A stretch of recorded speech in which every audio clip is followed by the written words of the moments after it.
Yes, good afternoon, wherever you may be. This is Anything African, our weekly intellectual program. You hear this music, you know it's affiliated with Anything African of Jersey Ghana Radio. From 2 to 4 today, we are going to get our intellectuals, our leaders, our scholars to take us through what we do most and what we learn to do. We have with us today is Adrian Hill, who is associated with the New York Theological Seminary. As a matter of fact, she's the Director of Vocational Discernment. And joining us also will be my old very, very good friend, Dr. Maurice Ene, who is an international scholar at the City Hall University, South Orange, New Jersey. And also we will have Dr. Uchenna Eko, who is the president of the Center for Media and Peace Initiatives in New York. And last but not the least, we will have Dr. Aria Nelson, who is a medical practitioner in Newark, UMD, NJ. And today's theme is a sequel to last week. Last week, if you remember, those who were able to listen in, we had a very, very vibrant discussion on the theme, Our History Began in Africa. Our history began in Africa. And today's theme is a continuation of that. And it is what not to forget. To expand it, what not to forget as Black people, as Africans. And we say it all the time here. By Africa, we go by the definition of the late Peter Tosh, the reggae king. He defined an African as anyone who is Black, irrespective of where you were born. You could be born in Jamaica, Antigua, England, Africa, United States. You are still an African because your roots are from the continent of Africa. Okay. So what we are going to discuss, and we are going to let our intellectuals and scholars lead us in this discussion for 2 hours, what not to forget. People might say that we like living in the past. No.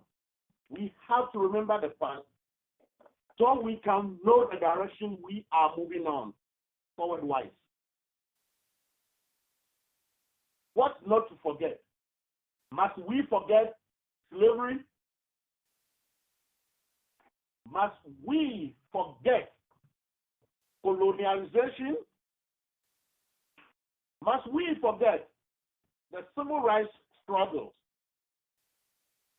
Must we forget our leaders and people who sacrificed soul and limb to make us who we are today? What not to forget? And I would like to, at this juncture, welcome officially Miss Adrian Hill. You are welcome officially first time to Jersey Ghana Radio. How are you doing, my sister? I am doing well, thank you, and I want to thank you for this opportunity to speak. I greet you from the village of Harlem. And I was just in Richmond, Virginia this weekend at a conference, and I went to an African restaurant and enjoyed some really good food, and just the warmth and the serenity of the place, and you can tell that the food was made with love. A sister shared with me her experience coming from Libya and how she was able to get here. Somebody just picked her out of the crowd and gave her a ticket. And to make a long story short, 10 years later, she was able to bring family members and so forth here. And so I was so mesmerized by that story. I felt like I was actually there myself. My first trip to Africa was about 3 years ago with Dr. Moody Shepherd, who I believe she was on the Queen Mother, Dr. Moody Shepherd. I believe she was on the show last week. And I went to Ethiopia. And when I was able to stand on the ruins of the castles of our ancestors, a brother came behind me and said, "You feel like a queen, don't you?" And when I came back to the United States, I was able to tell people that I was further connected to my queendomness. Someone who was born in New York, in the Bronx, in a white neighborhood, I was not given the history of my people. And I have to tell you, I'm 59 now, and I am just really learning, that my roots are in Africa, that the first people were African people or black people. And it is as if it's a secret. And even, unfortunately, when I share it, because now it's my duty to tell our people that they don't understand it, they can't hear it, and they're unable to embrace it. But it is my quest to keep sharing that knowledge and to keep seeking the knowledge myself. Yes, and it's extremely important, that we share our experiences. I'd like to know a little bit about the restaurant that you visited in the South. What kind of food did you eat there? I'm curious. It was West African food, and she's from Liberia. It was West African. Okay. But the family works there, everybody, and she's the owner, but you will find her working behind the counter or wiping the tables down, but also embracing her guests. And from the outside, you would never know. It's a nondescript, very undescript, but when you walk inside, there is nothing but peace and love, and you get no insight to her struggle until she sits and tells you. But even then, she says it with a smile, and knows that she's blessed. I see.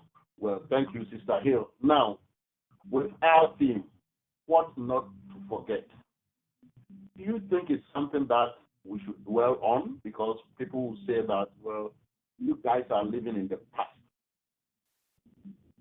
Is that to me? Yes, it's to you. Do you think no. Yes, I'm sorry.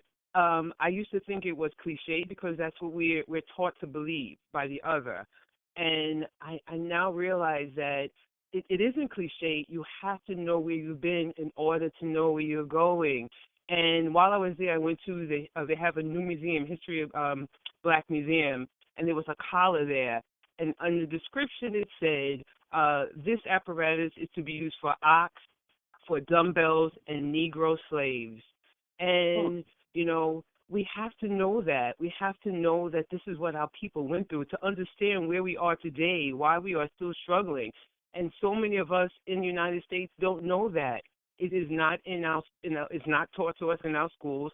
And unfortunately, many of our parents didn't teach us. And you also can't teach what you don't know, what's been kept from you. So I feel that it is extremely important to not forget. And some of us are not even forgetting. Some of us don't even know. So we have to teach it. Yes. Well, thank you for that comment. Let's see. 8212. I think it's one of our guests, but I can. Yeah. That's Dr. Aluya. Yes. Dr. Nelson Aluya. Thank you so much and welcome. This is not your first time. And I must say this. I have known Dr. Aluya not long ago. I think it was late last year that we met. He was giving some lectures in Union or Kenilworth.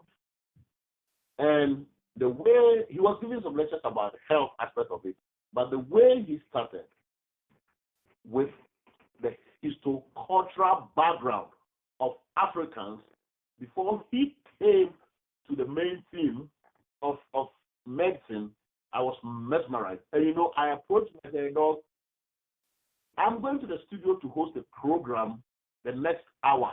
Would you like to come on? And he said, sure, I will. And you know what? Within an hour, unprepared, I may say, he was on. And we didn't regret having him on. He delivered. So Dr. Aluya is not only a medical doctor, he is maybe jack of all trades. At least I've known him for a few months. But, we talk, we chat, and I will take this opportunity also to put it out there that next week, Dr. Aluya suggested a thing which we are going to do. Because he's a medical doctor, he suggested to me we should do sugar diabetes, the bitter black experience. Sugar diabetes, the bitter black experience. So all those of you out there, our people, you miss this topic next week at your own risk, because we are going to have a bunch of medical and health professionals, including Dr. Aluya, to educate or re-educate us in depth about this horrible and terrible disease called diabetes, with respect to Africans. And by that, we've already defined Africa. So that will be for next week. Yes, and Dr. Aluya, thanks again. I all the time appreciate people who come. We call them, they come, and without shaking their heads, they take time off and then come try to help re-educate our people. Our people, I mean Africans. By Africans, I mean black people the world over. We will soon be joined by Dr. Uchenna Eko, who is the president of CMPI, Center for Media and Peace Initiative, based in New York, and then also by Dr. Maurice Ene, who is an international scholar at Seton Hall University. But for now, we have our sister, Miss Hill, and Dr. Aluya. Dr. Aluya, our theme today, we just asked our sister what not to forget. Don't you think, I asked her, don't you think some people would think we are still dwelling in the Stone Age and that we must let bygones be bygones and look forward? What do you think? Well, thank you very much for this opportunity and the avenue and the platform by which not just blacks in Africa and blacks here in the United States, but black all over the world to get access to some important events that's happening else in our community and how to relate to one another. And in fact, this program itself is one aspect of saying things we should not forget. And I'll begin by saying, there's I guess I'll say it's a famous saying of mine now, that a people who do not remember their history is like a branch that does not know it's part of a tree. And any tree or any branch that does not know that runs the risk of losing its heritage, losing its conduit, nutrition, and the leaves, meaning the products, would wither and they get exterminated. So I think it's a small summary of everything else. So should we be attached to our history? Yes. Should we forget slavery? No. Should we forget colonization? No. Should we forget the history of what happened in the United States to black people from henceforth to present day? No. But should we dwell on the negative aspect of it? No, we shouldn't. But it reminds us as a common tool to propel us into becoming better people. I mean, if you look all through history, other races and other tribes and everything else have gone through the same thing, but they were able to remember and say, not again. I mean, the famous words from the Jewish leader based on the Holocaust said, not again. And that is the motivating factor to the push that's led Israel to what it is today. I see no reason why Africans cannot do the same. We should. I mean, we have all it takes. We have the human power, we have the intellectual power, ability, we have all the natural resources, which, needless to say, is the reason why we're being plundered every day, every time, and why, the rest of the world would not leave Africa alone. But in retrospect, if you flip the other side, they see us as easy targets, an easy ripe fruit to be plucked. Why? Because there's nobody else to do the plucking. We, on our own, have not come to realize the fact of what we have and what we need to do to propel ourselves to the next level. And there's so many factors that emanates from that. One, we need to, as individuals and as black people, first of all, come to terms with ourselves, meaning view our history as worth talking about. View our history and coming to terms with it and accepting it, and knowing that our story and our narratives need to be spoken about. Mm-hmm. First, it begins with our homes. I mean, like I said, we don't talk about history to our kids. How many of us, and even like the sister said, in African American homes, how many of them really remember the story of their family? Talk less of stories from back home.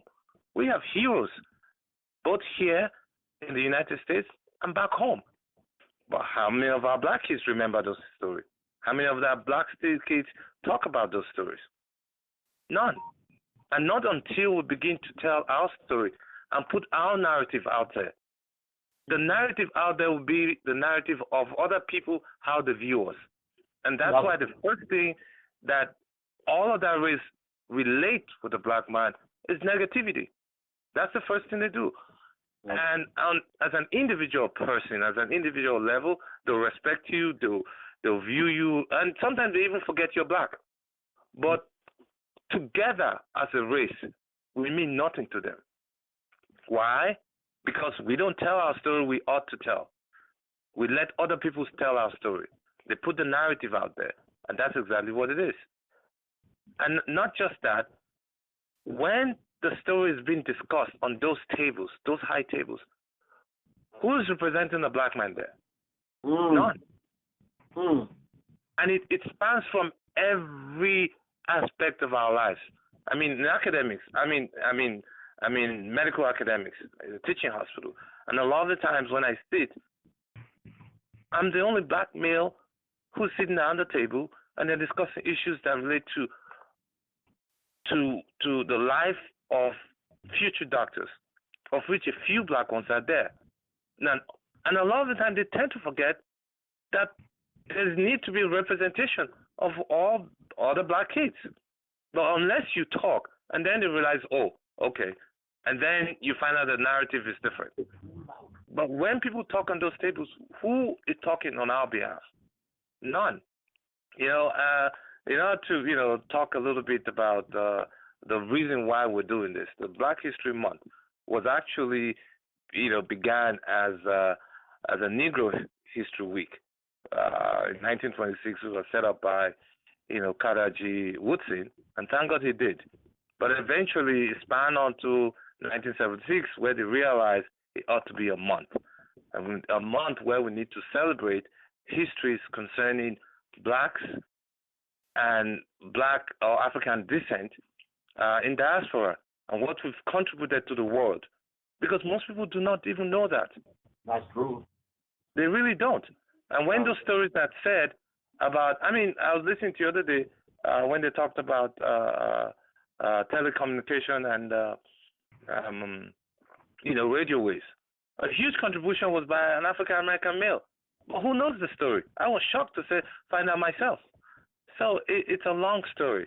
It's a long story in evolution. It's a long story coming. But it's about time we begin to tell our stories from our individual homes and then change the narratives as we push it out there. Thank you. Exactly. And I couldn't have agreed with you more, because who is going to tell that story for us? For example, about the Haitian Revolution in 1791 into 1803. Now, people talk, yes, the establishment will just condemn Haiti, that Haiti is poor and Haiti is this and Haiti is that. But if you go deep into the history, you will know how much money France has been extracting, and the word is extracting, from Haiti. They've been virtually taking almost every money from Haiti. No wonder Haiti has been poor, because France has been taking almost every money that they make from them. Okay, so if we do not tell our own story, and we want them to tell it for us, they will tell it to sue themselves and cast aspersions on us that we are subhuman. That's why we are who we are. We can't think well. So it's about time that we bring these things forth and talk to them. People may not know that the chief navigator of Christopher Columbus was even an African. And by the way, when he got to Jamaica, he got lost anyway. He thought he was in India. And then they have made a whole god of Christopher Columbus and celebrate his day. How about the African Imhotep, who was an architect? He was the prime minister of ancient Egypt. He was an architect. He was a surgeon. We spoke about that last week with Dr. Leonard Jeffries. He was a surgeon and a medical doctor way before the Greek, how you call him, Hippocrates. But Doc, you went to medical school, the oath that you take. They didn't tell you to take the oath of Imhotep, who lived years before Hippocrates, who actually, with his contemporaries, got all the knowledge that they had at that time from ancient Egypt. And according to Herodotus, the 5th century Greek historian, he said when he went to Egypt, all the ancient Egyptians were black with mixture of foreigners, but the indigenous were black people. That was a Greek historian, Herodotus, writing about his visits and exploits in ancient Egypt. And in fact, I watched a clip the other day. There was this white lady who was saying something on WhatsApp. He said, no religion, no white person has ever been able to establish a religion. He said all religion was founded by black people. And the crowd, she was lecturing, and the crowd were surprised. So we need to let our people know what we can do. We need to let our people know the contributions that the black person has done for this world, and that we can do if only they would treat us with equal, tendencies. Because mostly the white establishment have vested interests to keep us down, and as a country or as a race to keep us underdeveloped. Anytime you look at the United States, anytime there have been positive changes in the laws of the U.S. in terms of human rights, it is only when there is black anger and black goes on the street and demonstrate and fight. That is the only time that you see positive changes, laws being enacted. Nothing came to them on silver platter. We need to know how our people here, our cousins who were forced out, came here and suffered. We also need to know how in the Caribbean, slaves from Africa were auctioned. In fact, on my first book, when I was researching, I became emotional. Can you imagine when they sent the slaves into the Caribbean market on the first day? Of course, they chained them into holders, into trees and whatever, handcuffed them. And then you have to understand, these slaves came from all parts of Africa, different languages and culture. They could not understand the white man's language for the first month at least. And then the gun will be shot in the air, and slave masters will rush these already frightened human beings, Africans, will rush and juggling them, pulling their ears, pinching their nose to see that they are not sick. So then they can offer a price. Can you imagine how frightened our people would be? And for those unfortunately who did not find market for someone to buy them, they are left in their chains to die. Because who wants to take a sick African or presumed sick African from Africa into his or her home to feed the sick one? No, they leave them there to die. Must we forget that? No, we shouldn't. And must we forget the revolution of Cujo in Jamaica and Nani and the rest, or the revolution in Antigua led by Saki, a slave who was eventually captured and crucified with about almost 50 of his people. Yes, they did crucify them. Must we forget the atrocities that another white race has visited on the black race? As Dr. Lewis said, no, we are not going to dwell on them, but we must not forget. And you know what, Sister Hill, you were saying something that, well, you didn't know. Don't feel too bad. In most African countries, their school textbooks do not reflect, their history textbooks do not reflect some of these things that we are talking about. Why? It's understandable because most of these textbooks originally have been written by the European interests. And you don't expect them to document the atrocities that they have visited on the people they were writing books for. So it's extremely imperative for us to start to document our history for the next generation, as Dr. Alia alluded to. Never again, never should we allow such things to happen. In fact, I heard the news today on the radio that the son of Muhammad Ali, who is 44 years old, was coming from Jamaica February 7th. And he was detained at Florida airport because they asked him and he said he was a Muslim. And when he even argued that he was the son of Muhammad Ali, it looks as if Muhammad Ali never existed. Until after some time that they let him go. The guy was born in Philadelphia, 44-year-old. This February, 7th February, that happened. I heard the news today. How do we forget these things? And you know what? I can tell you. If he had mentioned, if he were to be of the white race, and he had mentioned that, no, my father is so and so, they wouldn't have detained him.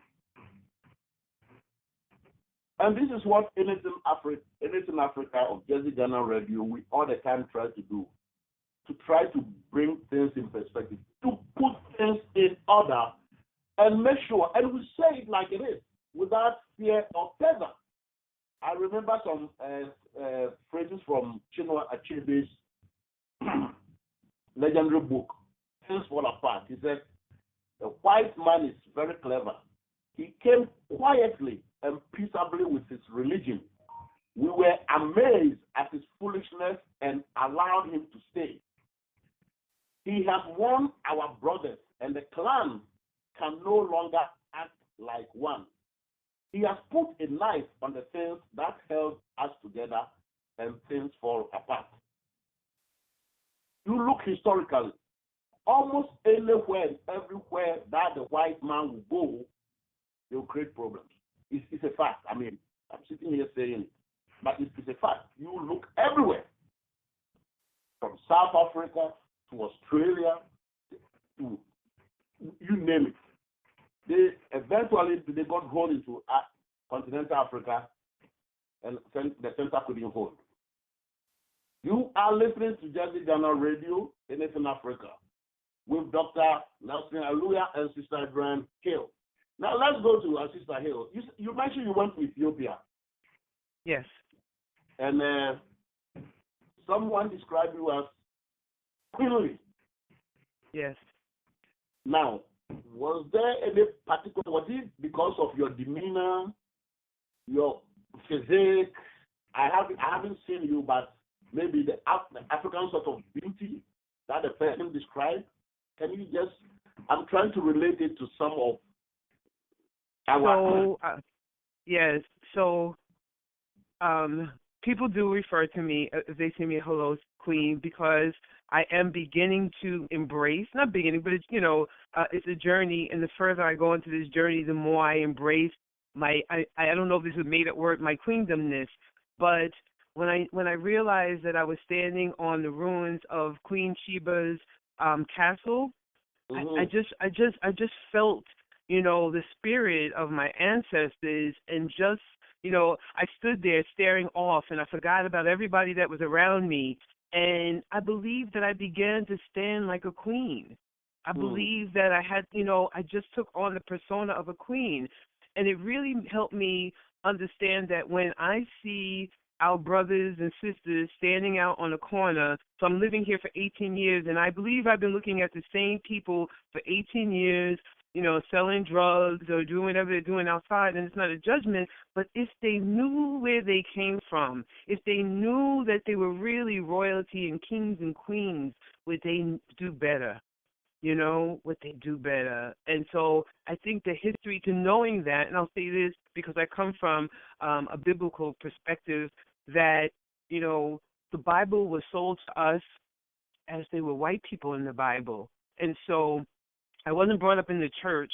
I came late to the church, but from what I knew and seeing white Jesus hung everywhere, I grew up in a white Italian neighborhood, that is not for me. And I'm looking from the outside into the Bible versus from the inside out. And then when I go back to read Genesis 2, and I find that they're talking about Ethiopia, well, Ethiopia is black and always was black, right? And if you talk about the Ethiopian eunuch, then I know those are black people, so just placing historic and then going to Egypt and, going into the museum and seeing that our ancestors look like me. They had locks. I have locks in my hair. And it's an Arab brother who's guiding us but telling us, look at the hair. You have the same hair, right? And looking at the things and seeing the shape of the face that, the Europeans came and knocked the noses off. And that's something also when we talk about what they've done to change the story and steal everything that we have created, for themselves. But I do want to say this, brother, that I think that we're spending too much time trying to convince them who we are when they already know who we are. We're the only ones that don't know who we are.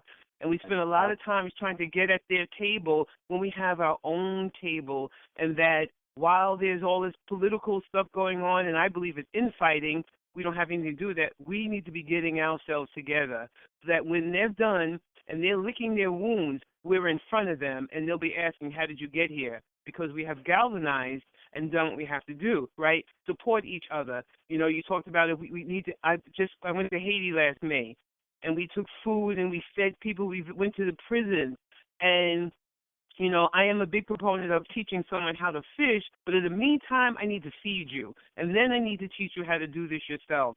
And I think that that's what we need to spend more time doing. Those of us who are doctors and social workers and lawyers, somehow get into the project, get to these street corners, offer free services. So many of us don't want to offer free services. We want to get paid. There was a time when the church did all of this. Now the church is closed, the gates locked, no one's there, only on Sunday, not Monday, Tuesday, Wednesday. The church is where we gathered to have these meetings when things were going wrong, right? If somebody was hungry, if somebody's rent needs to be paid. So I believe we need to get back to that, helping each other and stop trying to convince them of who we are. They already know who we are. You're so right. They know who we are, but like you said, we don't know. Some of us don't know who we really are. We don't, brother. And we need to let our people know. And that's why we depend on people such as you, Dr. Luya, Dr. Ned, Dr. Uchenna, and some of our guests, most of our guests, to try to take us through memory lane of what our people did. 0465 is the person who just called in. Can you please identify yourself? The last 4 years, 0465. This is Dr. Badu. Oh, hello. No, welcome to Jesse Ghana Radio. Dr. Badu is, can I say it here? He's my personal physician, and he fights with me all the time because I don't follow some of his instructions that, he tells me to do. Now, we are discussing a sequel to our last week's program, which was history. Our history began in Africa. Today we are discussing what must not be forgotten, what we must not forget. And we have our sister Adrian Hill and Dr. Aluya Nelson, your old comrade in arms, And yeah, of course, we have our producer here too. So, do you have any comments, question, or you want to contribute, or you want to listen? Listen. To listen, but I just want to piggyback off what our dear sister said, which is we as Africans, black people, need to be a dividend to our community. We need to reach back and we need to give back our free services for all of us who have been fortunate to be educated and to accomplish some great stuff in our careers. We need to come back into the community and help those less fortunate. Help them to teach them what they need to do to get to the same place that we are. It's not easy, but we have to fight. We have to help each other. That's my contribution. Yes, this takes me back when we were young, when we were growing up in the village. So many of our people, our older people, grandfathers, mothers, and so on and so forth, knew herbs. They knew herbal medicine and roots. And people will come for such medication in terms of herbs, roots, all those natural stuff. And they will treat them or give it to them for free. They never charge. My grandfather was one of them. They never charge a fee.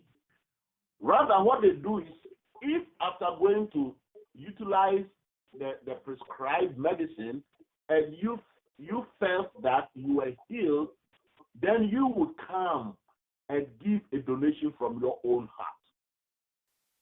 And I'm just saying this to buttress the point that you made, that we must give, we must do, at least those of us, I'm not sure whether I'm included though, but we must be willing to give freely, to share, with those who are less fortunate to at least, to afford some basic needs in life. And I think Sister Hill mentioned it earlier on before you came on. It's not everything that we must expect to be paid. Money is going through our head too much. If you look at the spirituality of the average black person, money has never been an issue for us. Money has never been an issue for the average black person. It's food, shelter, decent food, decent shelter, and where you will get, your life going, basically, because ours has been a communal people. Each one is his brothers or sisters keeper. But we have been able to ape, and I'll use the word ape here, ape Western cultures and so-called Western civilization, that we calculate everything in terms of dollars and, pounds or euro. We do not. The gift that our ancestors gave us, including knowledge that they gave us, they basically gave us for free. But now, we don't want to do things to the community for free. That doesn't mean if I go to Dr. Badu's office, I must not pay my co-payment. No, I must pay because he has his insurance fee to pay. He has his rent to pay. But at the same time, they could, and I know some of them are doing that, they could volunteer their time, go into the community and try to give service and help to those who need it. That is what we're talking about. It's not everything that we can define in terms of dollars. We have to be able and willing to give. And I think we have another caller. Yes. Hello? Yes, this is Sadiq. Go ahead, Sadiq. Sadiq is our producer. Go ahead. Yeah, I wanted to just chime in and throw out these questions to our guests. Go ahead. Yeah. I am very aware of the fact that the topic wants us to actually look at specific events or pivoting periods in the annals of our history to see exactly what we should not forget. So I want to throw out these pivoting, events, and any of our guests can actually expatiate on it at their own, level of understanding of it. One is the psychological warfare that has been invented on the African over the period of the last 500 years. Two, the epigenetic effect of slavery on the black person. Three, the fertility pills or anti-fertility pills that are being given to black people or black women around the world. Four is the assassination of black leaders that has paralyzed the black community and its leadership front. Then the next one would be the rise and fall of the Black Wall Street and the Tuskegee experiments that were carried out on black people. So just at your convenience, any of the guests can talk about any of these issues, just so that our listeners can understand some of these pivoting events. Thank you. Yes, so it's open. Whoever wants to respond, please, to the producers. Right. Yes. Right. This is Dr. Oluya. Sadiki, thank you very much for a huge redirection of and perspective of the topic. I was actually waiting for a time to chime in to talk about the medical aspect of what we ought not to forget, really. I mean, you brought up the word, which is fantastic, epigenetics. It's another part of my interest, because we tend to forget that there are diseases that are new to us by the fact that we were born and grew up in Africa, and we moved in here. I mean, we're talking about the present dispensation, those who migrated here in the last, 40, 50 years.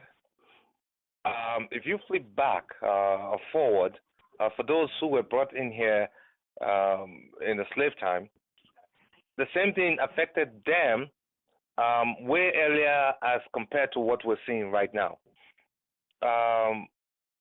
I'll look at it from two aspects. One, the disease itself, and two, research and opportunities that have been taken advantage of black people and African American, people of African descent. Now, a huge one of modern day times was on, or is on, the drug to treat hepatitis C. I mean, here in my hospital, before hepatitis C became a big issue, I've always screened every person who meets me for the first time because of the community where I practice. I mean, we have issue of high rate of HIV, high rate of drug abuse, and high rate of incarceration. So all of these people are very, are huge targets, or people who get exposed to hepatitis a lot. So, but it wasn't an issue then. It wasn't in the news until, the whole slew of what do you call it, the generations in the 60s now started showing that there's a huge, upsurge of Hep C among the people who were in Vietnam and all that.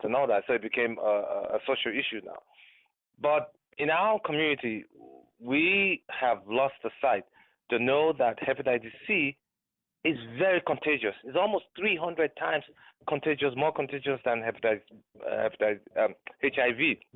And so sharing drug needles and everything else was a big risk factor. And if you have HIV and Hep C on top of it, you are more likely to die earlier or turn out worse off. Now, where am I coming from with this? There's a drug. I mean, it's a wonder drug now that they use to treat hepatitis C, as compared to the older ones where they use the IV and all that, and people couldn't tolerate it. Now it's a pill. But I tell you this: the major research that was done on that drug, I think it's sofenavir, was done in East Africa. It was so successful in treating hepatitis C among those individuals there, that they had to stop the research. And they brought the medication back here. And right now is what over $10,000 to $20,000 per treatment. Dr. Luya, Dr. Luya, I hate to do this. Don't go. We have two people. I just want to let them know that we have them, so they should not go. One is one of our guests, Dr. Uchenna. We will introduce him. So, Dr. Uchenna, don't go. We see you big on the screen. And another one, the last 4 digits, 1998. Also, don't go. Stay with us as we continue with Dr. Aluya. I'm sorry. Go ahead. Right. So I beg and I've always asked, the question now is, with all the research that was done on that drug, which is huge success rate on the drug, that was done on East Africans, Ugandans, Tanzanians, Kenyans, and they came out with the result that they had to stop the research project because, the outcome was so good. Now the drugs has been used here in the United States and sold to treat hepatitis C with amazing results still. But the fact is, the people who they started those projects on as used as guinea pigs, how many times have those companies gone back to offer those medications to them? Or what form of reparations, I'll use the word, was given to them? Or what form of consolations or other things that were given to them because they were used as guinea pigs? None. And then if you fast flip back with the Tuskegee, research, where they needed to see the true outcome of TB or what was it, or syphilis. Syphilis. Right, or syphilis, and the effects, and as well as the effects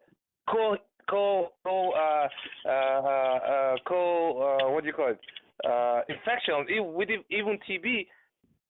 They did all that. Why?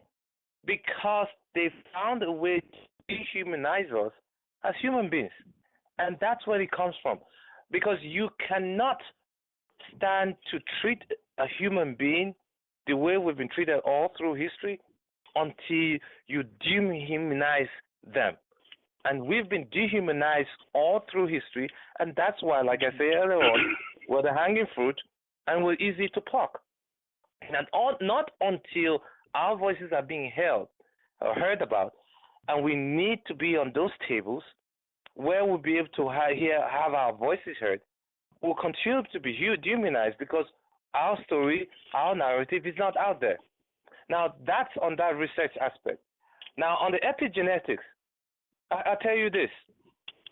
Statistics have shown from coronary artery disease, meaning heart attacks, strokes, high blood pressure, when they affect the black people, even in the United States, they come out worse than any of the other counterparts.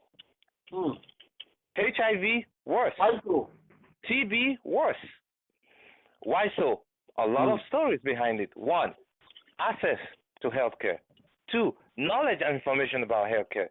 3, insurance and social amenities that are available to the black community. And 4, even our understanding of our story. Every day I see, patients in the clinic, and I begin with, is your mom and your father still alive? Some of them they say, yes, my mom is alive or my dad is alive. But I said, what did they have? Majority of the time, they don't even know. Or some of them tell me, they don't know who their father is. Now, if you don't know your history, like I said, anyone who does not know his history is like a branch, that doesn't know is part of a tree. And you will wither off. So that's one aspect of it. And, coming down to epigenetics, if you flip back, when history, like our sister said, history and life began in Africa. And as people migrated for need, they changed. DNA changes physiological changes happened. And those who could not handle it died off. And when you have the Caucasians who left Africa thousands and thousands of years ago, millions of years ago, and living in temperate region and they're doing well, those who couldn't adjust died off. Now, for those of us who are now coming to those same environment, our DNA has not adapted to any of this. So when we get exposed to the same diseases that they're getting exposed to right now, we can't handle it. We are worse off. I mean, if you talk about, we're talking about heart diseases. I remember when, somebody came up with the medications and, it was still called WPF2, and they said, we can't handle it. Right. We are worse off. Right. We're worse off. They were saying, it's a medication that is used to treat heart failure in blacks.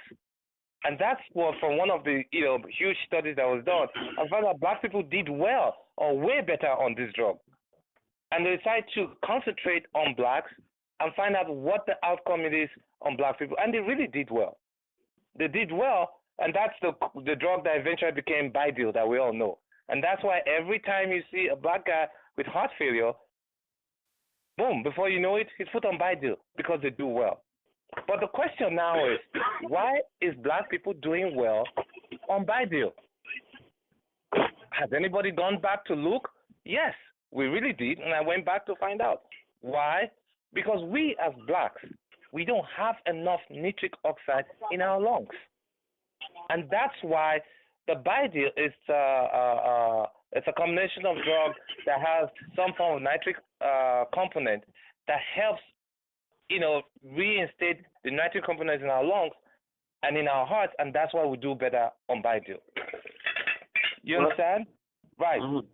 But because we had no need for nitric oxide, because of where we live back in Africa, as compared to when we live here in the temperate region, there was no need for us, and that's why we were doing well. But when we come up here and we're now faced with the same, climates and conditions as our Caucasian brothers and sisters, we can't handle it. So when you give us Bidil, we do better. And so also so many other diseases. The big one now is in focus is diabetes. Diabetes among blacks is killing us so much faster than anything else. And somebody had said, even WHO and the CDC really confirmed 2006 and realized, hey, it's an epidemic now. But I'll tell you this, blacks are faring worse off in this country and in Africa when they have diabetes. So these are issues that we need to know. So, in summary, should we forget? No. So on the medical aspect of it, my contribution is this. We need to tell our children what medical conditions we have, because it will better get them informed so that they know what to watch out for. Prostate cancer, huge. Diabetes, huge among our community. But if you don't know your history, your kids would not know to understand they need to make life changes that will protect them. So we need to tell our story. We need to tell our story. Thank you. Well, thank you so much, Dr. Aluya. Like we said, we are going to bring Dr. Uchenna on now, but like we said, next week, we are going to do sugar diabetes, the bitter black experience with Dr. Aluya Nelson and a whole lot of medical experts and specialists on this, people may say, epidemic disease that is running through our community. We will go to Sister Hill. Get this down, because after we introduce Dr. Uchenna, you will come up with this. I want you to give us just a synopsis of the Tuskegee experience. Why is that so? Ours is an internet-based radio station, and people all over the world listen. In fact, there is a satellite station in Ghana, so people are listening now. We also have some few listeners in South Africa. We've had calls from there and also in the Caribbean. So after Dr. Uchenna, we would like you to give a little bit about the Tuskegee experience, because Dr. Aluya mentioned it, but someone in Ghana or South Africa or maybe the Caribbean may not know exactly what happened. And that is what we want you to do. We also have another caller. Apart from the 1998, we'll come to you. We have another caller from the last 48317. But now let's go to our media guru and president of Center for Media and Peace Initiative, based in New York, Manhattan, New York, Dr. Uchenna Eko, who is not new to this radio station. In fact, I must thank him so much, like others. Anytime we call, he does not hesitate to come and help us because he has trove of knowledge in his body, the whole system, the whole body.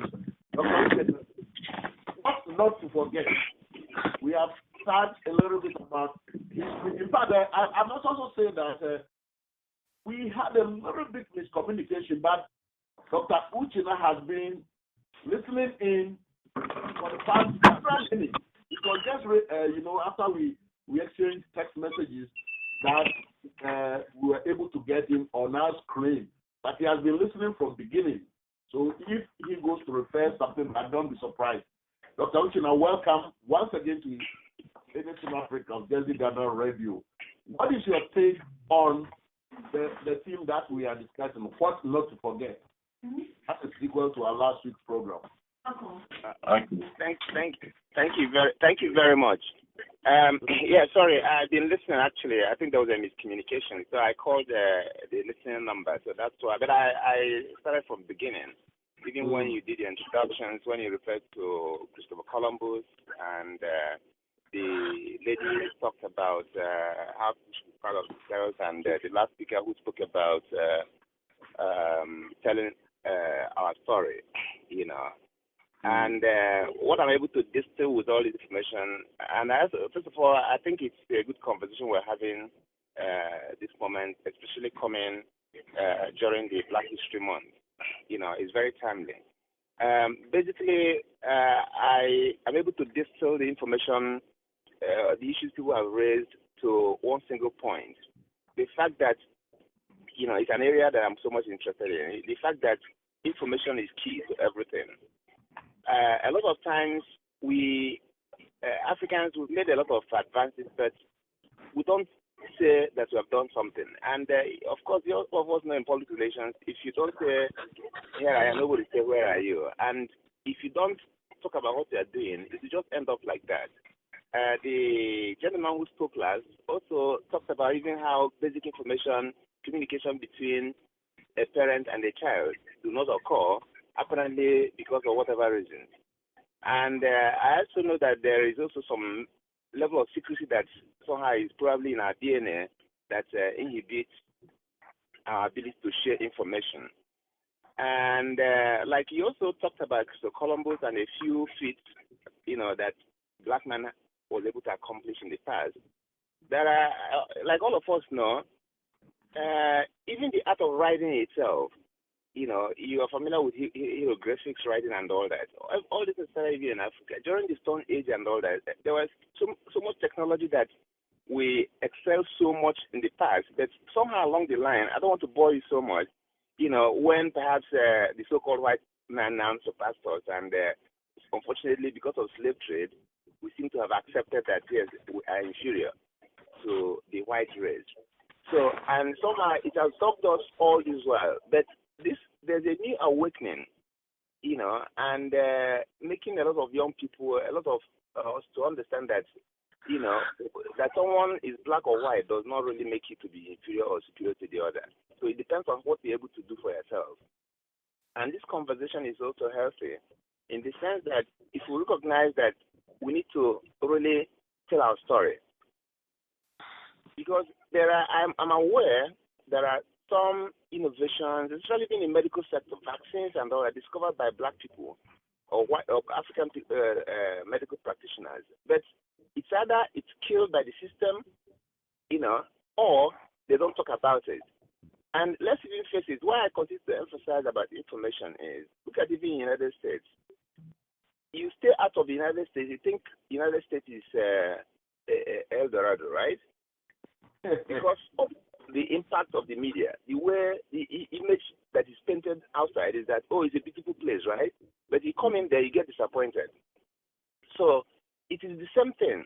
So if we're able to craft our stories, if we're able to tell our stories by ourselves, it will help us to begin to gain some, consciousness, some awareness, and reduce or minimize this inferiority that somehow seems to have pervaded the whole system. It's a long shot. It's going to be hard because somehow there are more, the white person somehow has become more advanced in technology and all that, and they are using the information better than we're using it by ourselves. But the truth is that we had those privileges in the past, but we did not. Another point I also want to address is, you see, yes, a lot of people, everybody is rushing out of Africa or whatever to come to the United States, right? But the truth also is that I ask the question, is it not because we cannot get our act together that people are migrating? Like when I had to respond to some of these issues about the current administration and this immigration thing and all that, let us even imagine what will happen, supposing if everyone should go to his or her own country. If this country will be as powerful as it is today, no. They will feel the pinch. There's no doubt about that. So most of the Africans that are in the United States are the brightest and the best that left the shores of Africa to come here. The gentleman who was talking, I believe he's in the medical profession. I'm sure he's sorely needed back home. But because the system somehow do not seem to be welcoming to some of these best and brightest, so that's why most of them are outside, right? So increasing. So the fact that this gentleman is here and he is black does not make him inferior anywhere than his colleague who is also working in the same hospital, perhaps. I don't know. So that's what I keep saying. And that awareness is critical, and most importantly, information sharing and telling our own story. Because no one can tell your story better than yourself. You agree with me on that? Yes. So if that's something that is a long shot. I don't know how, but there are many ways to do it, but it's something we can begin to do in our own little way. Finally, Kofi, you mentioned about your granddaddy who is a herbalist and how he does not charge money. This was the medical practitioner here who also has to charge money because of whatever. The truth also is that, from my own limited knowledge, those old herbal doctors, they did not charge money not because they don't want money. They did that because it was part of the calling. If you did ask for money, your medicine will not work anymore. It's something, right. It's a gift that you are giving. Exactly. So if you charge money, then the efficacy of that medicine will evaporate. So, but here, the modern, the Western medical doctor is completely different. And the issue about volunteering or volunteerism, I'm not sure people are averse to volunteering their services, either free or something. But sometimes, let's look at it. There's my friend, he says that kindness is a luxury a poor man cannot afford, right? So if someone is struggling to find something to eat and you're asking the person to come and volunteer, it's going to be a challenge versus someone who, like here, like in my office, I don't have a lot of volunteers and all that, but most of them, their parents take care of them, even give them credit cards to run around and all that. They don't, these are even students on return, right? Whereas back home, you don't have such privilege. So I want us to put those things in context. I'm not sure people wouldn't want to volunteer, but it's just that somehow the circumstances are different. Are you? I see. Well, thank you, Dr. Uchenna. Let's go. Do we have Sister here? We're coming to you, but let's try to get 1998. He or she has been on for a while. It's your time now, please. Introduce yourself to Jesse Ghana Radio Nation Africa.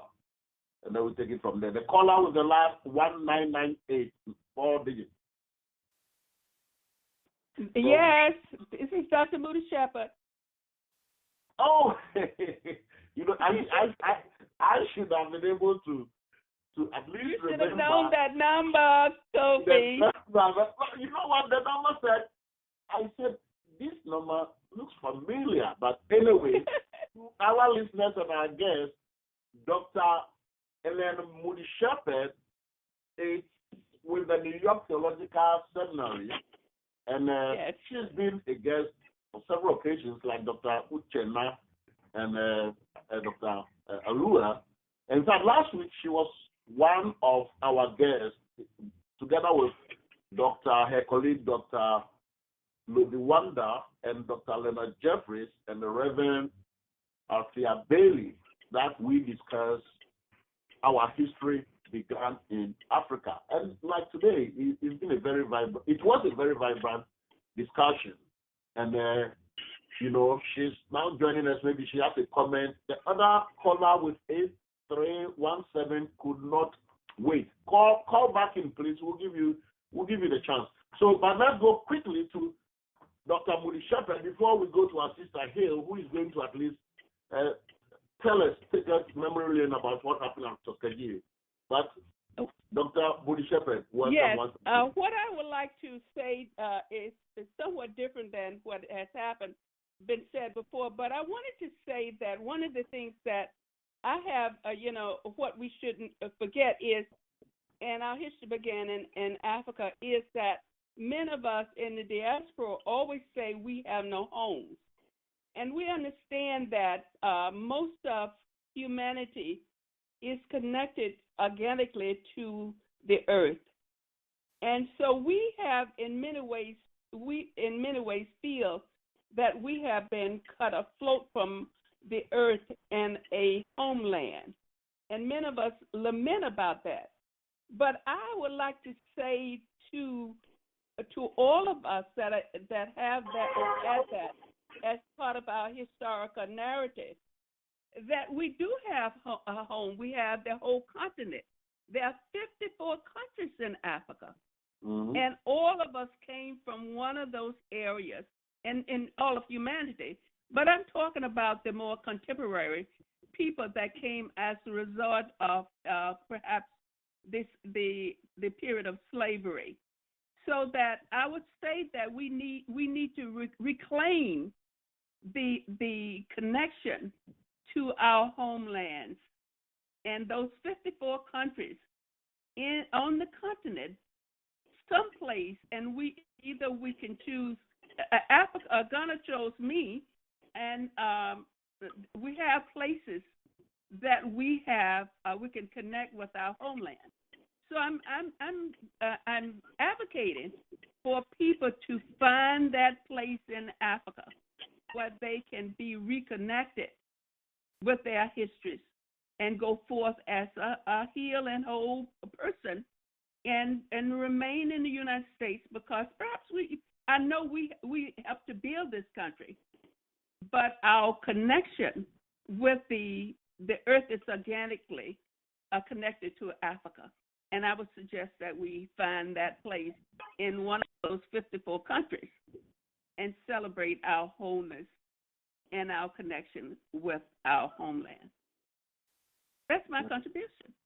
Thank you. You said it all. And I think Adrienne Hill has already found her connection. She's basically a queen in Ethiopia, maybe from the roots of Queen Sheba. And we'll go to her, please.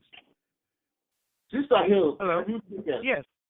to the Tuskegee experience for our listeners who might not have the opportunity to learn or to know what's meant by Tuskegee experience? Dr. Yes. Yeah. Yes, so I am not an expert on it, and I will say something, and if Dr. Moody Shepherd is still there, defer to her. But I'm here. Yes, but what it was a study about syphilis, untreated syphilis in Negro males, and it was done under the guise that they would receive free medical care from the government, and it was a lie. And what I see it as, they were human subjects, how they use rats now to determine how illnesses progress, and the doctor could speak further to this as well. They used the black person. And I believe that they still do that today in terms of, poisoning our water or our foods. And as the doctor was talking about, there's a specific medicine that helps the black folks with heart condition, I wonder how many times when we go to the doctor, do we really receive the medicine that we need? Are we given placebos? I know we don't get the best treatment. And speaking for myself, I am currently looking for a black physician and really thinking going to a more holistic and herbal, going to someone who has studied herbs and a holistic doctor. But these men were untreated. And when the funding ran out for the research, they were not told. They were not told that this is what they had. And so they died. Many men died because of this. Some even believe they were given syphilis, right, intentionally, just to see what would happen, and also to believe that it was a way of killing, our people off, as it is happening today through, other means of police shooting and mass incarceration and so forth. But I would defer to Dr. Moody Shepherd also. Well, Yes. I know about this Tuskegee case because many of my relatives were part of that research. Wow. And I know about it because, I personally know about that case because it happened in my own community. So, yes, I still, like I said, relatives of mine were a part of the human subjects. And I know exactly what happened in that case.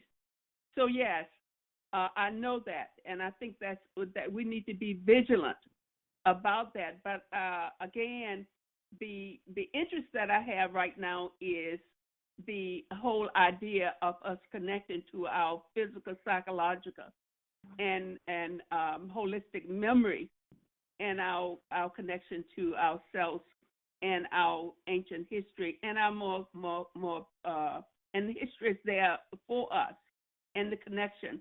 And we need not be people that wander around and say we do not have a homeland, because we do. There are 54 countries, and I suggest we connect with that, so we can find, like I heard Mrs. Hill talking about. I was with her when she went to Ethiopia. She took me. So She took me. Yes, I was the one that took her to Ethiopia.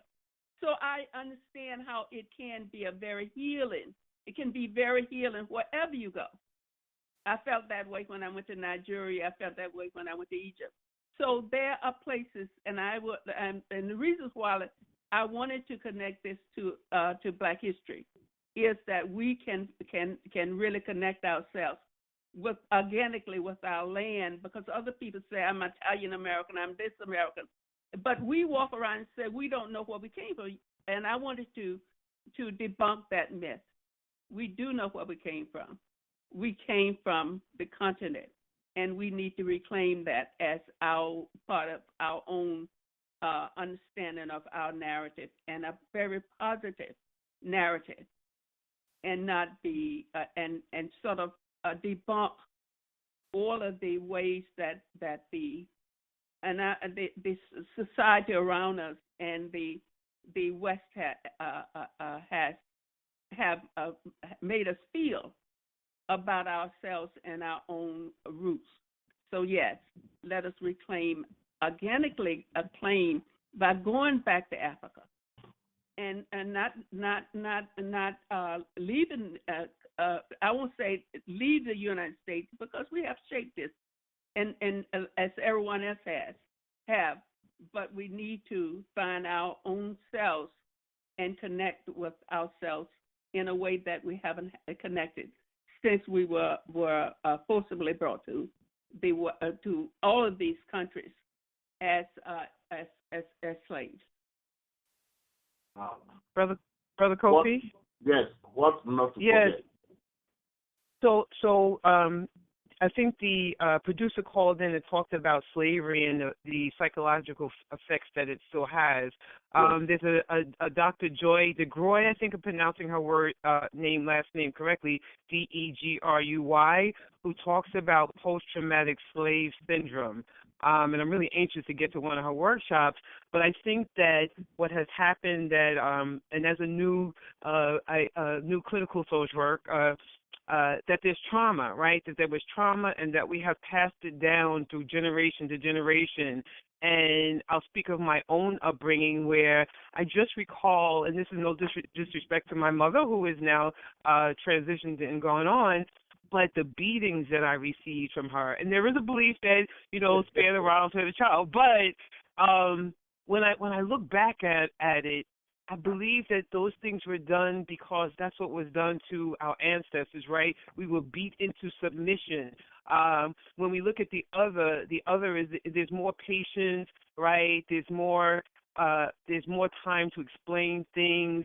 We were told to be seen and not heard. We were not taught to use our voices. We didn't have a thought. But that all reminds me when I look back at the slave, narrative, that's how they were treated as slaves. And so we've handed that down, from generation to generation. And we keep trying to explain that. I'm really not on to explaining to the white person what happened to me. I'm trying to explain it to my children and my children's children and the people that God sent to me. That we can stop this, and we can, as we've been saying, write our narrative and rewrite it, or write it correctly and stop the abuse from slavery. I'll call you back. That's true. That's true. And what not to forget? We must not forget. How can we forget the Tuskegee experience when they took some black men to use them as guinea pigs? Right. Use them as mice, to use them as rabbits, to experiment without getting their consent.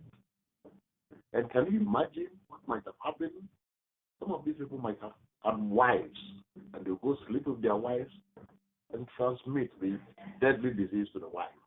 And right. how would they be able to defend themselves? The wife would just argue that you gave me this thing, which means you were doing something, on the background, behind the scene. And how else would a man be able to defend himself? And isn't it scary that sometimes you hear on the radio, an experiment is being done here, you come, your transportation will be paid, you may be given allowance, and so on and so forth. Isn't this scary when we still have this vividly in our minds? Right. 973-409-6422. The lines are open for your questions and comments and contributions. I think we have is it Dr. Uchenna again? 7086. The last 4 digits. Hello? We have someone just calling. 7086 is the last 4 digits. Jersey Gardner Radio. The caller who called in, please. You are live here now. All right. Maybe some technical. We're not. Well, okay. The caller just. We lost the caller. 973-409-6422. We are discussing the theme, what not to forget. And you know what? Must we forget that the aircraft propelling system was invented by J.F. Pickering, was a black man? Must we forget that the street sweepers were invented by Henry Sampson, a black man? Must we forget that the pencil sharpener was invented by George Grant? Must we forget that the hairbrush was invented by W. Johnson? Or that the fire extinguisher was invented by J. Gregory? Or even the postal letterbox was invented by Paul E. Williams? What not to forget? And it's extremely important, like we all agreeing here, to impart this knowledge to our children, our friends, and our family, so that at least they can take pride in their forebears, in their ancestors, and say, wow, so they could do this. I can also do it. Yes, you can. Yes, you can. But where our history, where our narratives are being churned out by people who have no interest in our well-being, in our human progress, people who attempt to be cynics towards our people, then that is exactly what happens. No, he was on who spoke. Yes, 8317, you are live on air. We're glad to have you back. Hello? The caller with the last 4 digits, 8317. Hello, how are you? Yes. Your name and where you calling from, please? My name is Mr. Miyaki. I'm calling from New Jersey. Okay. You have a comment, contribution, question? Go ahead. And I just calling, so I didn't know what. No, I wasn't part of the discussion earlier, but I'll be listening. Okay. Okay, fine. It's fine if you listen, but the listening number is different from the calling number. The listening number I'll give you on air 605 okay, 477 3670. All right. 05 477 3670. In that case, we are able to track our guests. But of course, if you have any question or comment, you can go ahead and you are with us. So if you have any question, comment, contribution, you can go ahead. Thank you. Mm-hmm. You are listening to Jazzy Ghana Radio, Anything Africa. What not to forget. This is a continuation of what we did last week, which was our history began in Africa. Well, were you born in Jamaica? Were you born in Antigua, Brazil? You black person? Your home is Africa. Dr. Eleanor Moody Shepherd just said it. Peter Tosh has said it.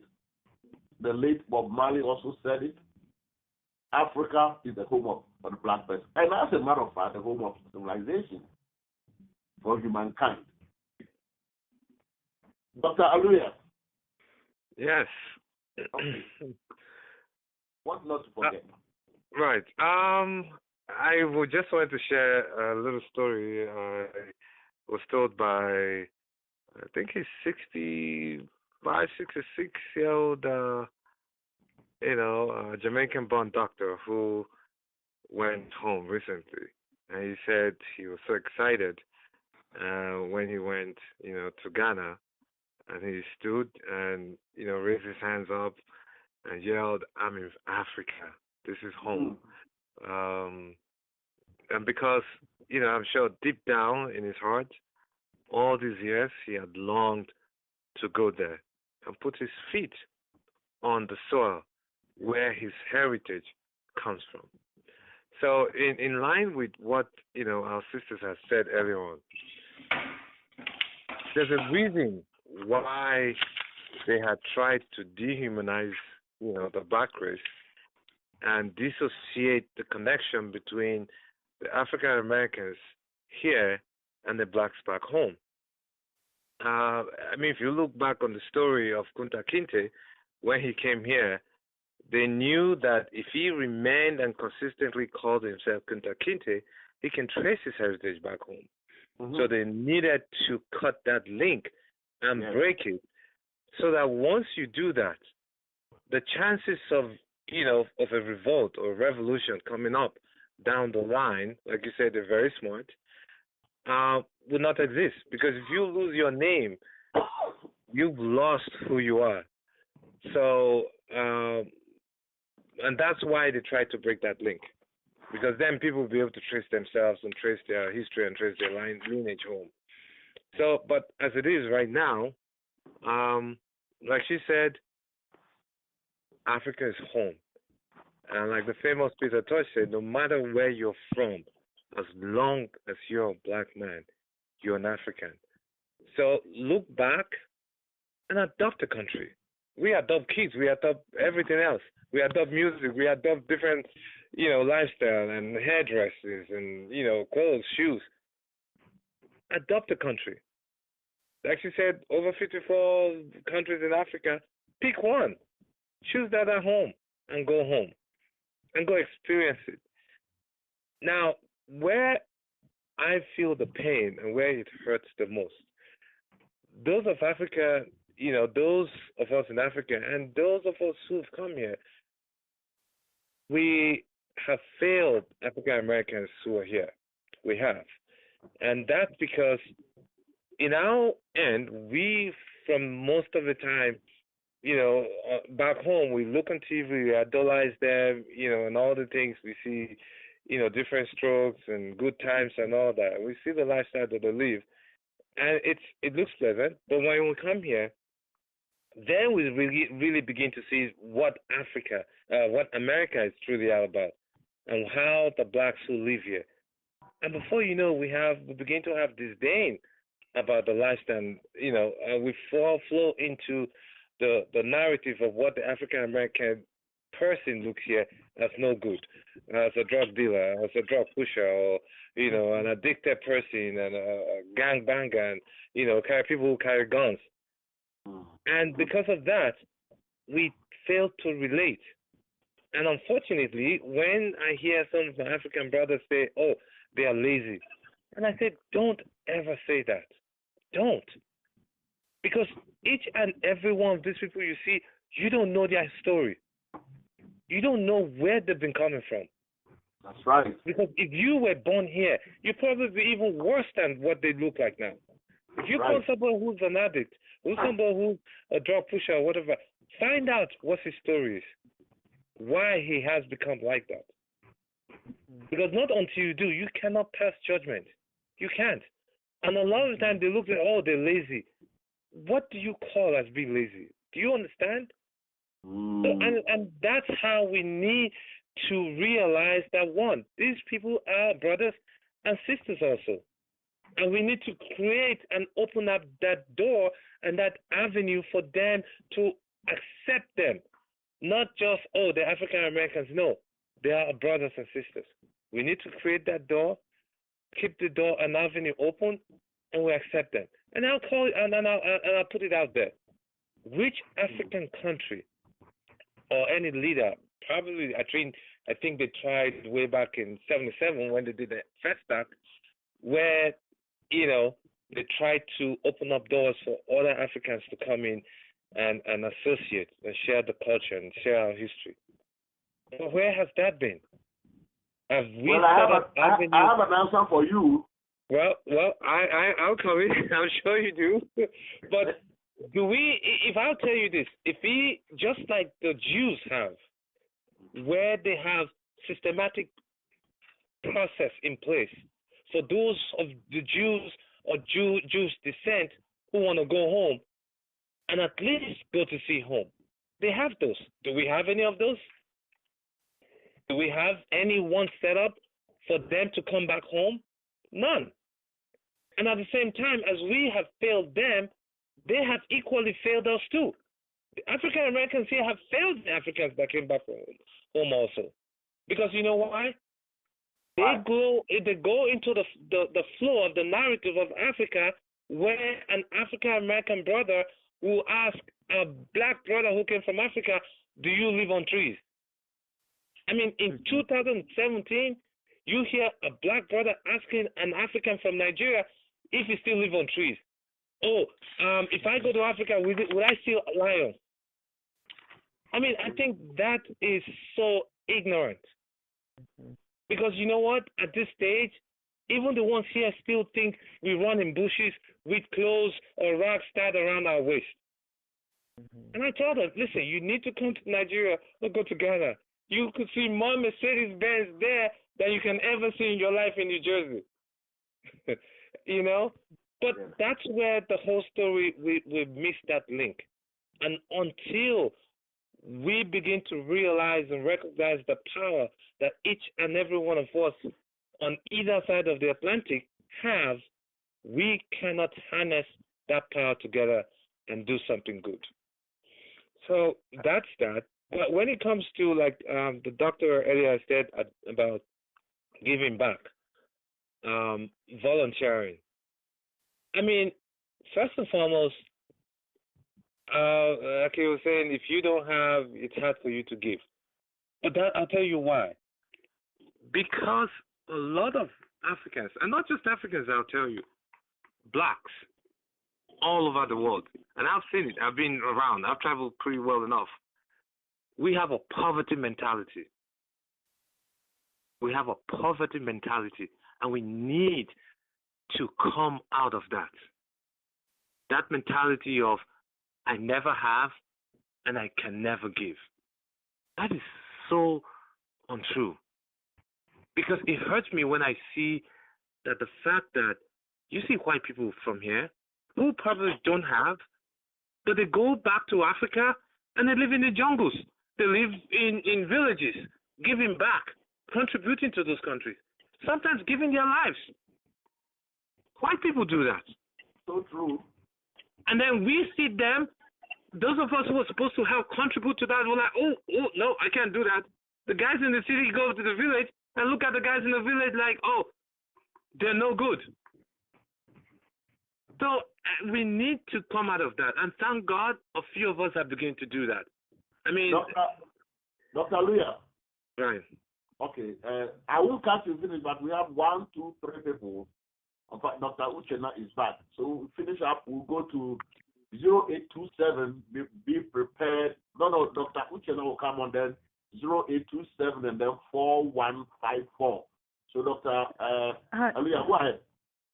Right. Hi, this is Hold on. 4154. Hold on. Finish. Let Dr. Aluya finish. I'll call you. I'll let you speak. Dr. Aluya, just go ahead and finish your narrative. Right. So about giving back, true, we ought to give back. A lot of us really want to give back, but one, we don't have the platform by which to stand to see if we can give back. That's one. Two, the narrative, it's not safe. Three, we don't see the need out of it. Four, you have even family members from your own place that say, no, don't come back. Why should you do that? I'll give you a typical example. My case was, I looked towards giving back to, my home country, Nigeria, and I prayed about it, and I waited. But for the last 5 to 6 years, I've been giving back to Jamaica. Why? Because the avenue and the opportunity came, and it was Jamaica that came up. And I've been giving back. I go back there, my time, my money, and everything else, I try to do that. Why? Because I still see them as black people and people who represent me and what I look like. So if I've done that for them, I've done it back home also. But now, because when I ask back home, they're like, oh, how about coming there? Oh, people like, no, don't come back. It's not safe. Blah, blah, blah. But I now realize, listen, if it's not safe and you guys are saying we can't do that, but guess what? I have white people who still come give back. But unless a few of us come together, because there's power in numbers, if 5, 6, 7, 10 come together, then we can have a voice. Then we can speak to those in authority. Because if one person says it, it's an echo in the wilderness. But when 5, 10, 20, 100 begin to say it, it's a movement that makes things change. So a lot of us are trying to give back. We should find avenues where we coordinate this effort to give back. Yes, we should. And at the same time, reach across from, both ends, just like the Jewish people have done, the Polish, the Italians, and everybody else, where we form that link between the African Americans here and those of the Africans who are back home, so that those who really want to even go back home and see what Africa is, make it conducive and make it acceptable for them to go back. Thank you. And that is exactly what we are doing. We invite you guests here for 2 hours or so. We don't even give you water to drink. We don't pay anyone. And so is your host, not pay. But we try to give back in a way that we can. And so we thank all our guests all the time and all our callers and contributors. Let's go to Dr. Uchenna. We lost him momentarily. He is back. So I believe he has something to tell us. And then we'll go to 0827. Then we'll go to, I think this must be Sister Sophie, 4154. We'll get to you all. So let's go to Dr. Uchenna. Please, Doc. Okay. Let me respond to some of the issues about volunteering and giving back and all that. I think traditionally we are want to really giving back. If you recall, and even the story is also told in Things Fall Apart, Chinachebe Things Fall Apart. There's what is called mutual aid. Somehow, maybe today you come and join me in my farm and we'll cultivate whatever. The next day it's your own turn. So people do these things in a rotational way. So there are traditional ways we do our own volunteering. But when we look at the modern concept of volunteerism, maybe like the way we see it in the United States, perhaps, like I said earlier, and even the last speaker alluded to that, you see, there is this common expression in Latin, nemo dat quod non habet. You can't give what you don't have. No one gives what it doesn't have. So you may have the willingness to do this, but like I said, you are struggling to survive, and it may not necessarily be a poverty mentality. But on the same note too, I've benefited personally from giving my service, because sometimes you have to give in order to get. That's what people don't realize, because if you don't really just throw away certain things, you may not be able to get back. So a lot of times, a lot of people have benefited even to get a job. You can even get a job by, indicating that you have volunteered here and there. It helps even in your job search. A lot of people don't know that. However, I don't just hold it against our brothers and sisters for the fact that they are not, willing to do that, because some of them may not even afford money to transport themselves from point A to point B, especially where somehow they are not being assisted in that area. So, but I also know that it's also a lot of experience one gets from volunteering or from getting involved in a sector that you're interested in, or even really giving back to the community in one way or another. But another thing I want to also talk about is to distinguish between Africans that came here by force and Africans that came here by their own volition. So we are of the latter. So, and the way we view things are different. Like the gentleman also spoke about sometimes the African Americans, sometimes we think that they are lazy. Yes, they have a very terrible story, really. I understand. Some of them I do understand, But at the same time, you also discover that, I don't know whether anybody has addressed that, you also discover that some African Americans, even see some of us who are Africans who came here on our own, are being threats to their own existence, and which sometimes often makes it difficult for all of us to forge ahead as an entity, right? So it becomes a challenge. There's this documentary. I went to the premiere of the documentary. It's called Bondo or something, something like that. It really exposed the tension between African Americans and continental Africans, in terms of the squabble, the competition, and all that. So that's one thing perhaps that we'll continue to revisit and see how, these two portions, two Africans, so to speak, can really forge a common bond to face the challenges the average black man faces in this country and other Western countries, And it also boils down to, I keep saying about how are we able to share information to know what is happening here and there, right? Even the issue of volunteering is a matter of information. There are places you can volunteer. It will expose you. It will make you secure a job. And are we able to share such information, if we do have them, to our brothers and sisters, all right? And some of these other people will call lazy and all that. In one way or another, at any point in time, personally, if I've had the opportunity of sitting some people down to counsel them to understand that there's what is called personal responsibility. No matter how you blame the white person or whatever for your own predicaments or your own problems, it will never help you until you begin to assume that, look, I have to really face my destiny and rise up to it and face the challenges of surviving and looking at the world as it is, not as you wish it to be. They are two different things. So in other words, I think that each and every one of us do have this responsibility to impart this knowledge to even younger ones. One day I went to Kmart to buy stuff, and there's this young man. They asked him to come and help me to get something from the shelf. and I saw his name. His name is Yoruba name, right? So I just know that. I said, "Are you Nigerian?" He said, "Yes." So he said, "My mommy told me I'm Nigerian." So I was really angry. So I go to I said, "Mommy told you I'm Nigerian." So he said, "I said I'm Nigerian." So he said, "Oh, I hear Nigeria is in South Africa. Is around South Africa." This is a 21-year-old. I asked him to give me his mother's phone number or his parents' phone number. I got angry. So I volunteered myself to educate this young man about where Nigeria is, right?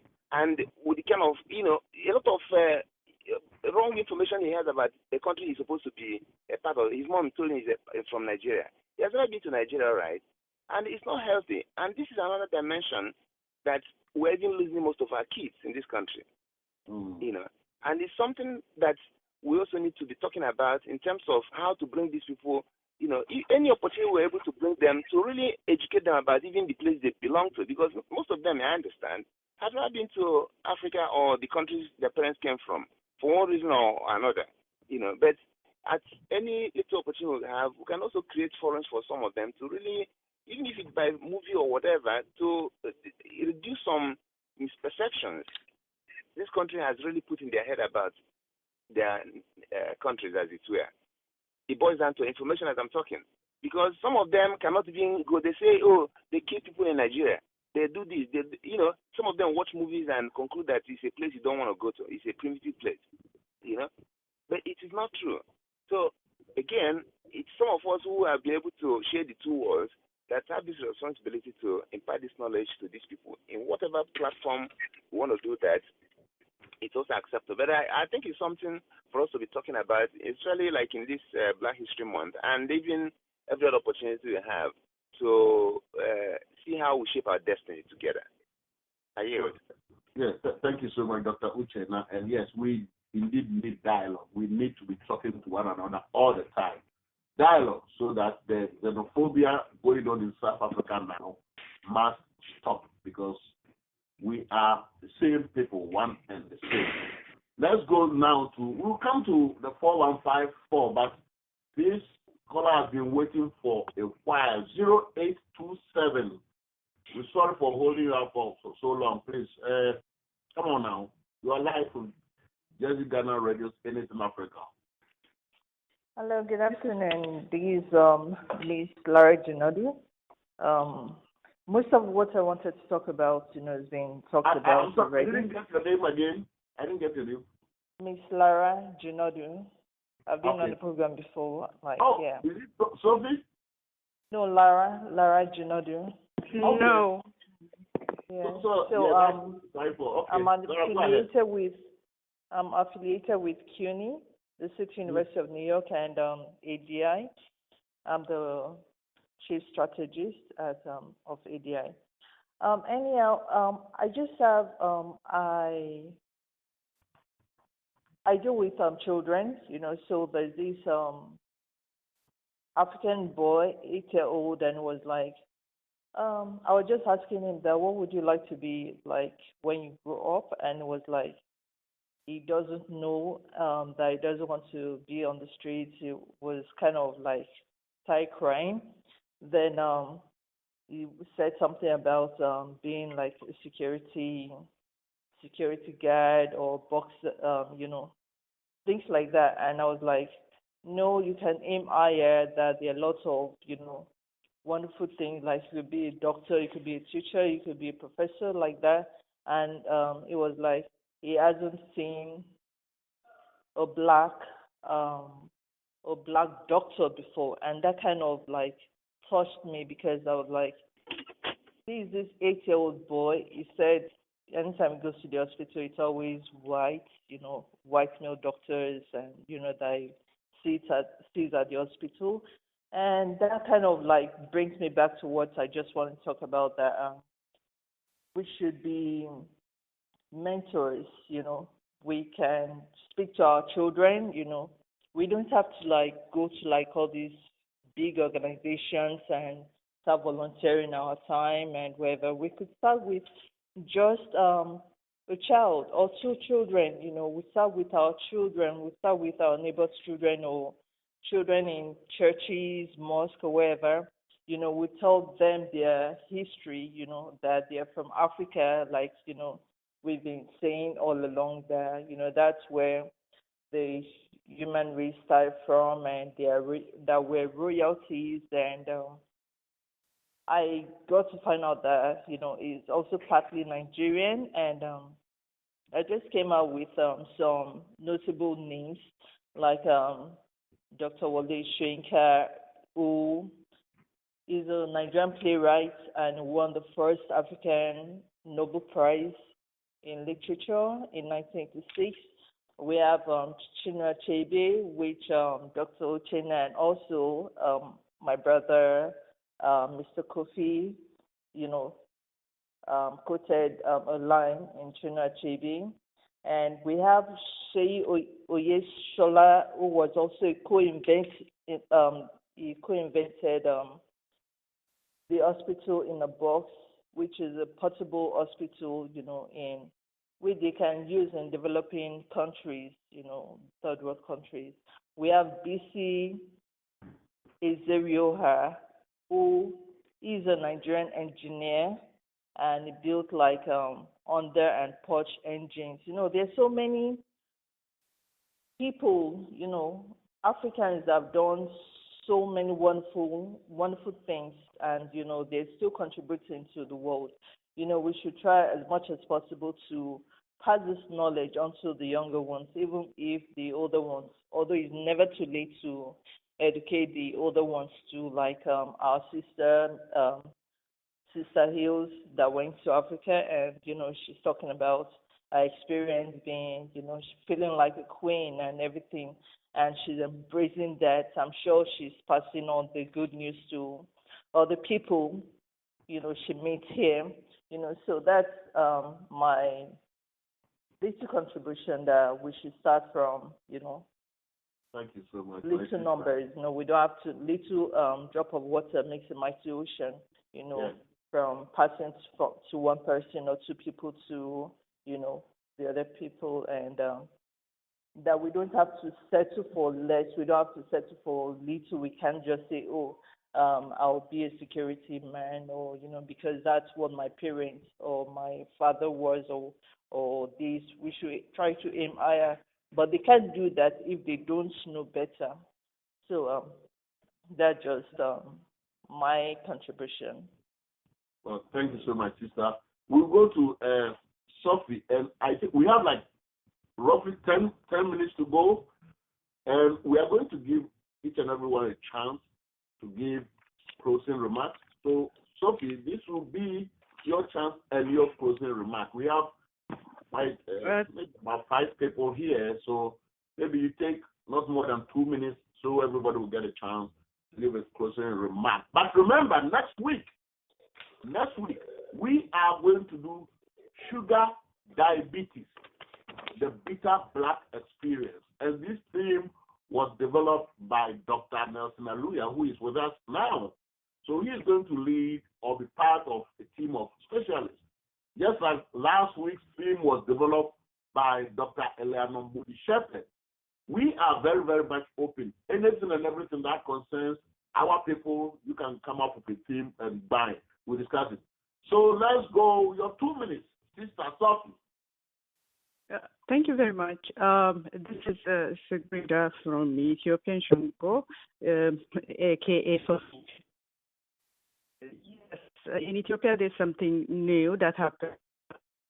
Congress, United States Congress. There's a major development made by the U.S. Congress. HR 128. Smith. You are breaking up a little bit. Can you hear me? No? Okay. Yeah, we can, but we're just breaking up in and out, like on and off. Okay. Go ahead. Okay. Now. Let's try. All right. What about now? Okay. Sorry about that. It's yeah. So it's a measurement made by the U.S. Congress supporting respect for human rights and encouraging governance. That was increased. I want to share that with you, but still breaking out. I'm not sure whether there are some obstacles where you are. Okay. it's. Can you hear me now? Yes.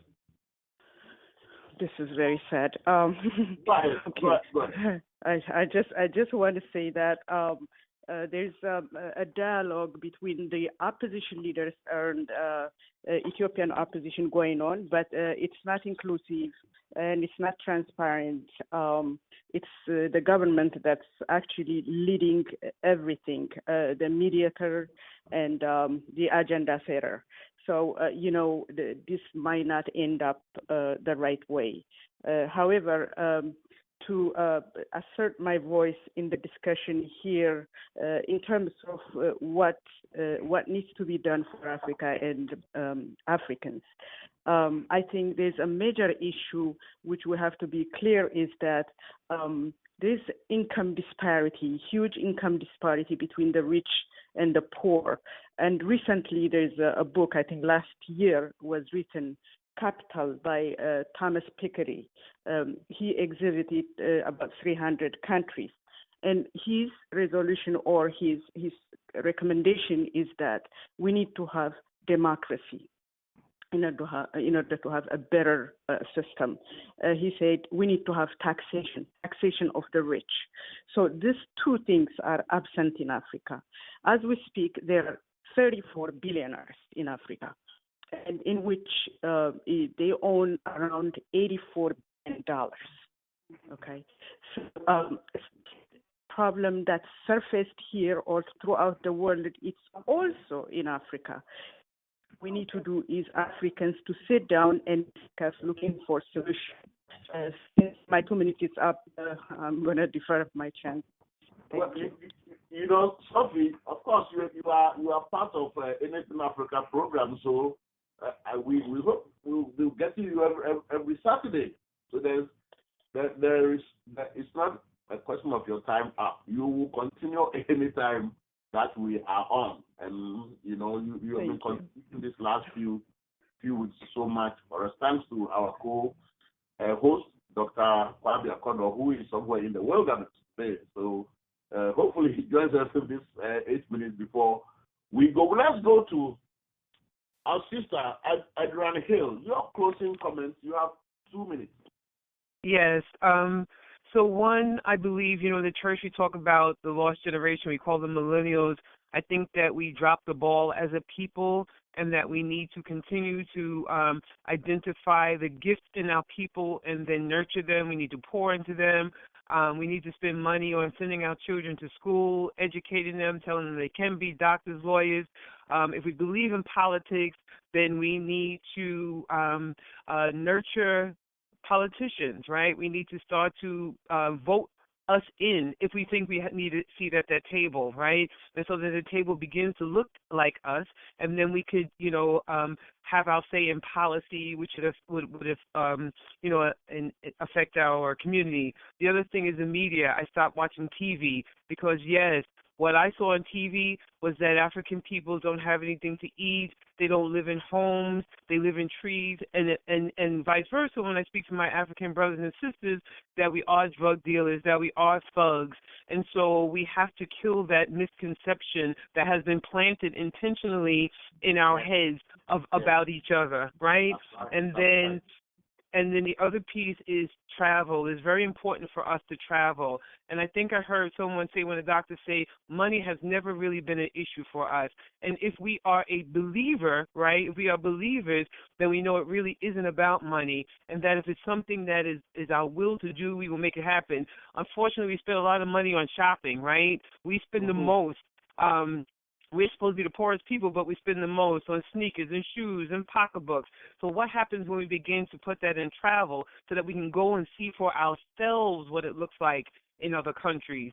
And my hope is to continue to bring people with me. I don't go alone when I travel anymore. I put it out there and I bring people. I don't have money, but, I don't have a lot of money. But if someone says I can't afford it, I pay for the ticket, they pay me back, or they don't ever have to pay me back. But I believe that it is our duty, if we have, the experience and the finances, to take somebody with us. And I want to say thank you for this opportunity to share and to listen, to broaden our scope on our heritage and our community. Don't sign off yet because we have a culture here. The last person to speak on this program will be the producer. So let's go to Dr. Moody Shepherd. Closing remarks. What I would like to say is that we need to be more aware of what is going on in Africa, and I think the people in the African Americans really don't know what is going on in Africa, and we need to find a source so we can know what is going on in those 54 countries. Because it was very important to watch what the African Union is doing to get itself together. I think there's some exciting things that are going on in Africa, that Africa is getting stronger. It's beginning to come together as those nations to come together to develop its strength and look at and depend on each other more than from the West, because I looked at what happened in Gambia. So we need not write off African people and look at, because we can believe the West that all of the corruption, but we know different. And we know that a lot that has happened in Africa was because of colonialism. So we need to have that voice to expect something more out of our African countries and our homeland, and participate and raise our voices as we do here. But we can't do that unless we really we are part of the solution, and we can only know what we can do is by traveling to Africa, and to also, while we're here, to really try to put our ear to what is going on in Africa and try to find some important sources so that we can really know and be a participant and not just an observer. Dr. Uchenna Ekwo. Well, I will not take so much of your time. I've emphasized so much, and I think the last speaker, but this one, the lady said she stopped watching the news or the media because of the negative information and all that. Mm-hmm. Yeah, I understand the way she might feel, but it doesn't help as much, because the more you're able to get all this information, the more you're able to challenge certain narratives or challenge such information. So, or even to educate other people who may want information. So, each and every one of us do have this responsibility to help some information consumers, understand that certain things that are being fed are not about typical. At the end of the day, like I keep saying, we have to tell our story, and as much as we can help to tell that story by ourselves, the narratives that exist will probably come closer to reality. That's what I just have to say. Well, thank you. We don't turn out fake news. We do genuine news here. Dr. Aluya, let's hear your closing remarks. You know what I mean?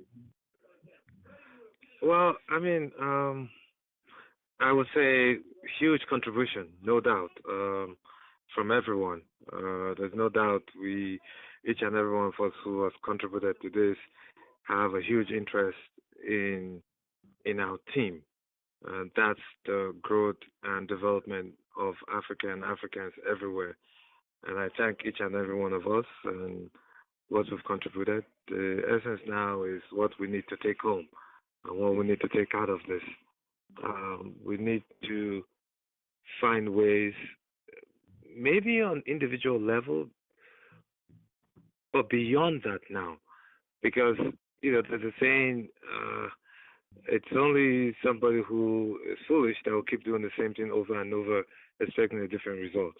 If we've been circling around ourselves and we've not achieved anything all these years, then it's time to redirect our efforts and have a new strategy into how we'll take ourselves to the next level. Because if we're not planning, others are planning. It's become evident what the Arabs are doing. Look at Dubai and everywhere else. Look at Asia. I mean, the Chinese, the Japanese, the Taiwanese, Singapore, Malaysia. They've done this. But we haven't seen the same kind of advancement in any of the African countries or even in the Caribbean. We should come together, reassess our values, reassess how we do things, pool our resources together. Like the sister says, we're very good at buying sneakers, we're very good at buying pocketbooks. I think we need to readdress those issues and re-educate us and tell us, the number of stickers you have for your child today does not mean that the child would play into the NBA or play into the big games. But the number of books that he or she reads would make him or her sit at a high level and discuss issues that pertain to him as a person, his race, and his heritage. And I think that's where we need to push this to the next level. And I thank you all once again, everyone. Thank you. Well, yes, before we hand over to the producer to give us a further closing remark, I would like to, on behalf of NSN Africa, express our deepest sympathy, the crew, that is myself, Kofi Ayim, the co-host, Dr. Fani Akono, the producer, Sadiq Abubakar, and the co-producer, Mambo, to express our sympathies to the owner of this radio station, Bella. She lost her mom in Ghana last week, and there is a 1-week ritual being performed as we speak now. Bella and her sister, lost their mom. So Bella, I think you have no years now to listen to our program, but have our sympathies. And with that, stay tuned. Be part of us next week. We are going to discuss sugar diabetes, the bitter black experience, specialists and experts in the medical field led by our own today, Dr. Nelson Aluya. All for you, Sadiq, producer. That's it. Thank you very much, Brother Kofi. And I want to say thank you to Dr. Uchenna, Dr. Aluya Nelson, Dr. Moody Shepherd, Dr. Adrian, or what I would call Queen Hill, Sophie and Lara, and everyone else who has been with us today. Today is tomorrow's yesterday, and as we all see things unfold, what happens today is going to be tomorrow's history. The black person should not forget the atrocities, should not live in the past, but know the past so that we will know exactly where we're going. Underlying this conversation has been this prime issue, and I want to say thank you to every single one of our guests who has been here to enlighten us on the essence and the critical and pivoting periods in our history that we should not forget, but most especially that we should not forget today. Then we came together to reading through what we need to know and how we should move forward. Thank you all and have a great weekend. And we'll see you all next week. Have a good day. Thank you. Thank you so much. Have a good day, everyone. Bye-bye. Okay, bye.